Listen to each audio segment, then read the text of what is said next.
Hala, ang cute nila, love. Ayan ang bahay nilang maliit. Ay, baka makalabas yan. Ay, ang dami. Alright, ladies and gentlemen, let us start the show by welcoming our flag racing bird, Bandit. Now, Bandit right here is a red and gray macaw, also known as the green-winged macaw. Now, these birds are found in the woodlands and forests of northern and central South America. And there you go, folks, our show is officially started, so how about a round of applause for Bandit?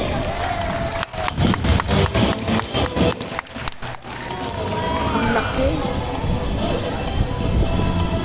So hello everyone, mayong hapon sa tanan. I am Mary, your host for today, and welcome to Cebu Ocean Park Amphitheater. Bird feather.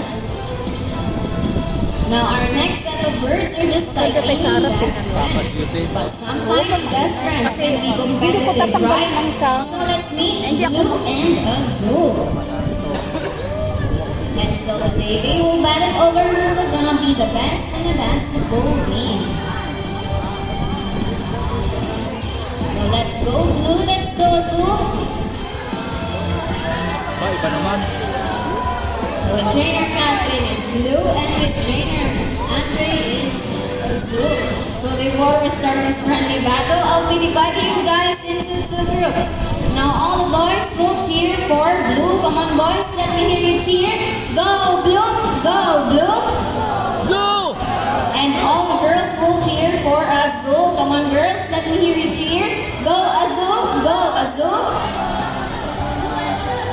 Now are you ready for the basketball game? Yes! I want my energy. Are you ready for the basketball game? Alright, birds ready, trainers ready, set, go. Let's go Blue, let's go Blue. Now first ball for Blue, followed by Azul. Another ball for Blue, and last ball. Blue is the lead. So trainer Andre, you lost this game. What can you say? Bakit? Hindi ko nakita. Dito ko. Only Trainer Nika, we want another race. Panalo, ano eh. Ang blow? So what race you have in mind? So I suggest a ring race. The mechanics of this game is the first bird to drop all 3 rings into the pole the fastest is the winner. Hindi ka nito gusto ko Sandre. So ring race is shall be. Now remember, boys already at 1 point, so let's cheer louder for Azul to win this time. Now are you ready for the second game? Alright, birds ready, trainers ready, set, go. Let's go Blue. Now first ring for Blue. Ano? Matalo ka na. Blue and here goes. So how about a round of applause for Blue and Azul? Ano, binigla niya. Techniques Now din this yun. time, I'll need an adult volunteer with a money bill. So who wants to volunteer? Please raise your hand and I'll choose you. I need adult volunteer. So ikaw, sir? Naka-black with shades. And please bring with you a money bill, sir. So come join me here on Ayaw stage. nga eh. Ang bagal mo eh. Ang bagal kasi mag-andyan yan. Si Alan. Nasa malapit ka na. Videoan mo nga ano. Oo. Trending ka. Ilagay ko sa Facebook.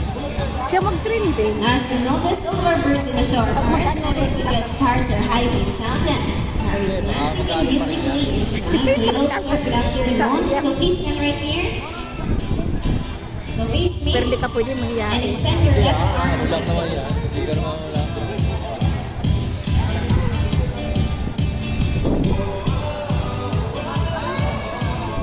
Ang may bayad. Hindi, ano lang yan. Pera. Pamimili siguro ng ibon. Ah! May dala kang pera Money, dyan. money, ano. So no matter what happens, sir, please do not Ay, smile. pera yan. Okay? Money Now o let's pagkain. begin our money birds review. Money, ano. So look right here and check if the money is fake or not. Now Blue flies over. Grabs the money. What's next, Blue? Mami ang kinuha. Now blue flies back to the table and yes, blue wants to. There you go. Ay, ikaw, pera. Hanggang may pera. May pera ka. So sir, okay rin mo gidonate ni blue mo. Ay, ikaw, may pera ka pa dyan. Mag-donate ka. Hindi, depende lang sa ano ngayon, lalapitan nga.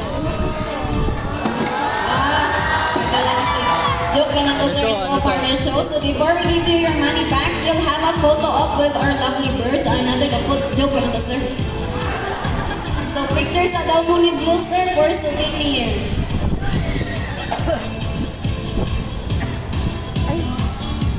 Ay, tapos kukunin dito ng bayad.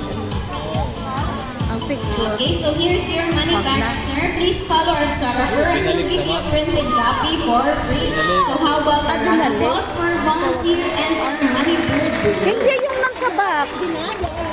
Yung pangalawa, yung una hindi na. Next, Hindi ah. let's introduce to you to our parents. Now here in Ocean Park, we have Talaga? two kinds. So we have our green-winged macaw bandit and our blue and gold macaw goldie. Now just a friendly reminder to each and everyone, Yolo is goldie and Regina Catherine is bandit.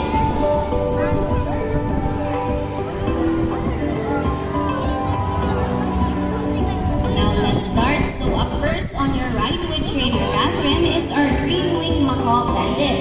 So his body is covered with red plumage. Hindi, pwede mamaak. And tail feathers are Kasi mamaak. Titingin lang din Has mamaak. a white naked face striped with small red feathers. So its scientific name is Anapteropterus. Now bandits, say hi to everyone. Hi. Others say na po hi.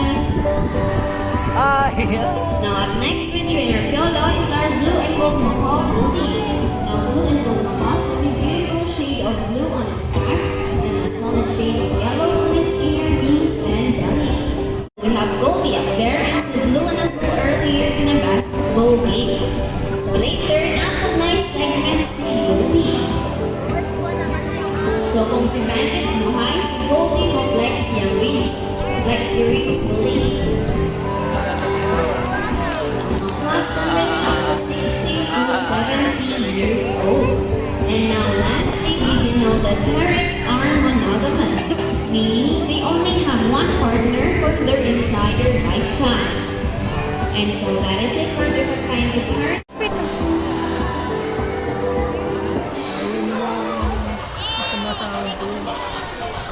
Now parrots in particular are known to be intelligent and perceptive. That is why we continue to enhance their skills so that they won't get bored.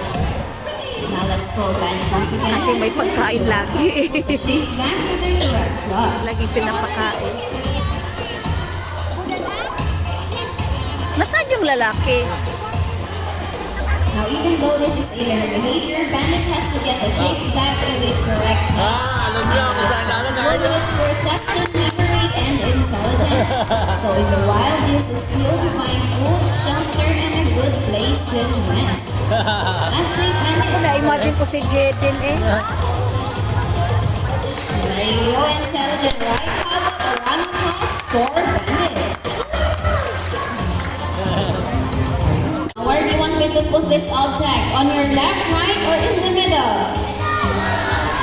Louder, which side? Left, right, middle. Okay, let's put it right here. So now let's call in our psychic bird, Goldie. Nasa middle. Nabibinig yun. So now do you think Goldie can find a hidden object? Let me hear you cheer. You can do it, Goldie. Okay, Goldie, find your hidden object. Now Goldie is searching using her psychic powers. Oh, she's sensing something.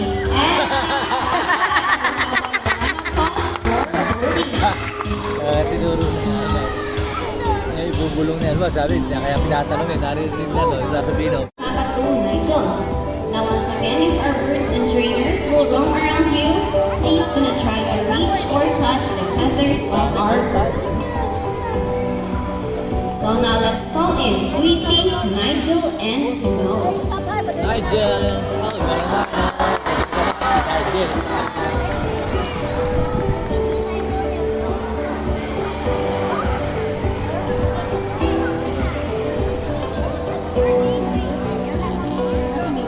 dito sa...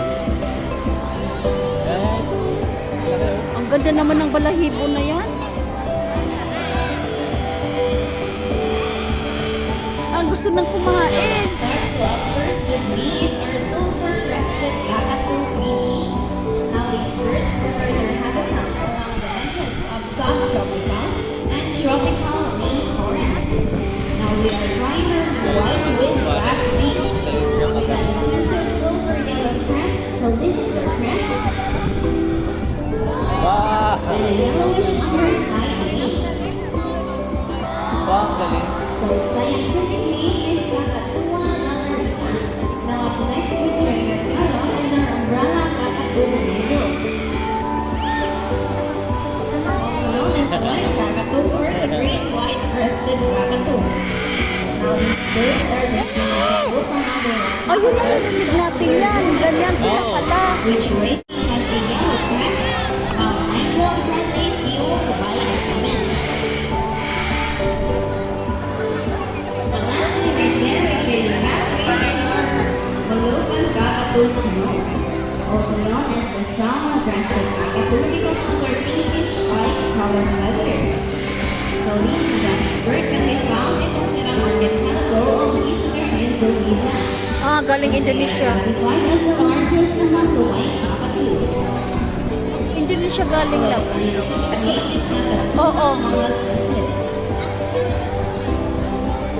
Now, in Japan, cockatoos may use their crest as a form of communication and indication of their mood, whether they're happy, friendly, or when they're eating. Now, as you notice, cockatoos can be loud and can mimic any sound. That is what you call a mimicry behavior. So, sila na yung mga birds na makastorya. Ah, mag-top. Now, as they order lifespan, baby right here and migrate right there, they can live up to 40 years old. While our Moluccan cockatoos know what Trainer Catherine can live up to 70 years old. And that is it for the Pagkandang cockatoos here in Segoso Park. We have our silver-crested cockatoo Phoebe, our Moluccan cockatoo Snow, and our umbrella cockatoo Magic.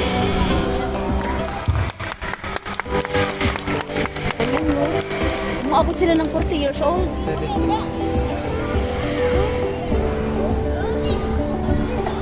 Oo, eh, matatanda na yan. Oo, kulang. Oo. Hindi ko na ano. Ay, hahanapin niya ang number. So the 25. numbers have been shuffled. Now let's call Shuffle pa, oh, ha? Mix pa. Mix number pa. Now once again, Snow is our Moluccan cockatoo. So tagat sa natin time si Snow si Trainer Catherine mag-study. Kinakausap. Elevation is 20 plus 5. Kinakausap. Dako na siya na number. Lingay, kinakausap. Paano yung pag magkakamali? Talino yan siya. Okay, is Snow ready? Okay, Snow, start the equation for us. Lang, bilis. Snow picks up number 2. So is the first number correct? Yes, daw Snow. So second number Snow.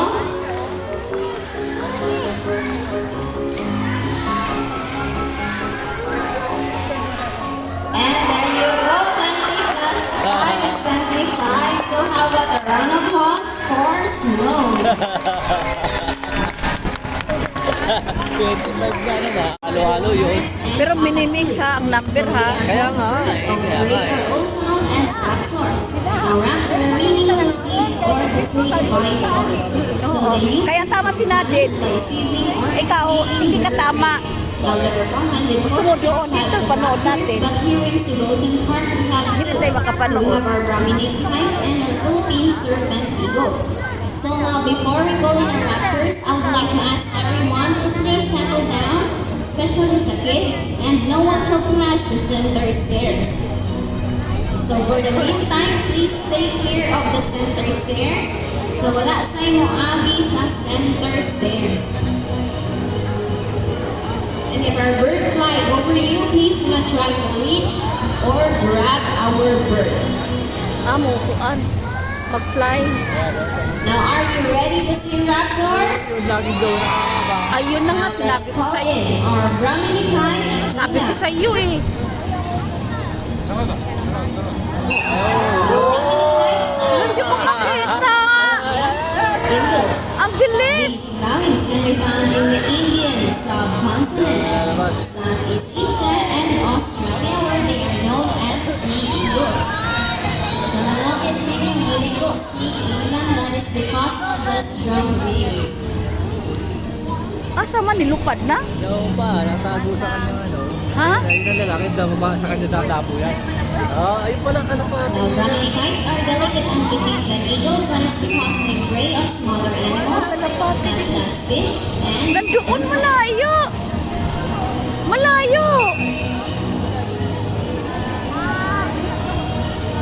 as you notice, our fingers are used in eagle. That is what we call a falcon ray gauntlet. That is to protect them from their sharp beaks and talons.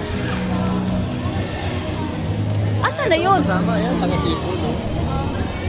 Papadapo sa kanya. Ay, nasaan yun? Ha? Inaabatan ko eh.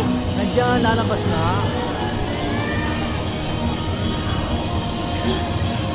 Ang bilis lumipad. So, Aralan is the kingdom. Now, let's call in our Philippine serpent eagle, Freddy. Na. Now, Philippine serpent eagles are typically known as Pelornis molustitos. This endemic eagle can be found in the major islands of the Philippines. Mostly found in open woodlands and forests.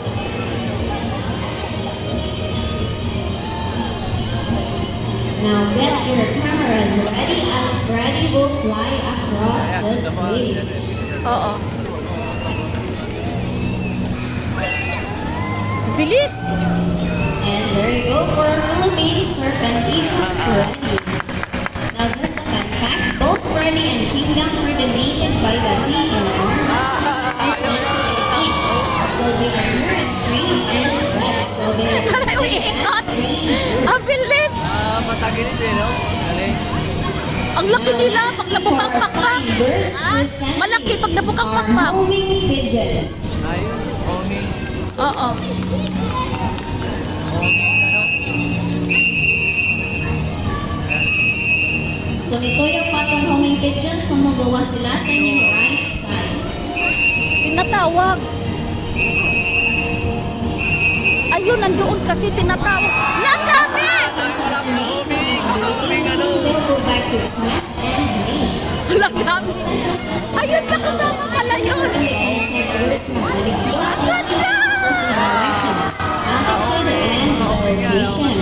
So how about a round of applause for our raptors and our homing pigeons? Hala, ang ganda ng bahay nila. Maganda pa ang bahay. So here in Cebu Ocean Park, we believe that our soul. Huh? We're not trying to take the friends in the Ano? ocean, but also the land and air as well. So who knows the 3 R's of proper waste disposal is to reduce, reuse, and recycle. Now let's call it once again. Our bird is going to show us how to properly dispose our waste. Ayun na naman. So sadly, a lot of animals today are struggling because of improper waste management and pollution. So always keep in mind to reduce waste, reuse plastics, and Ay, kaya may lab. Naintindihan ko, kaya may show sila. May time na nila ito na lumalabas. Pinapalabas na paminsan-minsan. Tingnan mo, libera pa sila. Hindi pumapasok. Galing eh. Traskin. So see if a zoo can do it, then so can we. Now before I end the bird show, I would like to invite everyone to come down here on stage and take photos with our lovely birds. So you have a chance to hold our birds and take pictures with them. But pictures will only be taken by official photographers right over there. Now ladies and gentlemen, that is the end of our bird show. Now I would like to acknowledge all birds and trainers that made this show possible. We have trainer Jericho up there as our DJ. We have Trainer Catherine with Azul and Trainer Viola with Kingdom. And along with other staff here in Cebu Ocean Park, I am Mary, your host for today. So thank you for watching and goodbye. Bravo! Bravo! Bravissimi!